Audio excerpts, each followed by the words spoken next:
Atau seorang yang mempunyai kepandaian dan mampu mengusahakan yang halal daripada segala pekerjaan yang harus diambilnya, seperti mengambil kayu di hutan. Ni bagaimana ni aku nak sara keluarga aku, anak-anak, isteri aku, nak bagi makan minum macam mana? Aku tak kerja kerajaan. Tak kerja kerajaan, jangan tak kerja langsung. Itu. Jangan tak kerja langsung.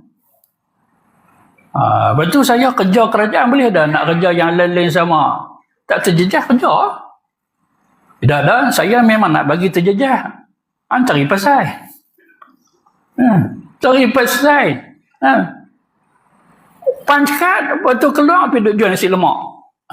Tunggulah. Buat merapu macam tu. Banyak saya duduk jumpa kawan-kawan habis-habis satu kerja, sambung kerja yang lain lagi.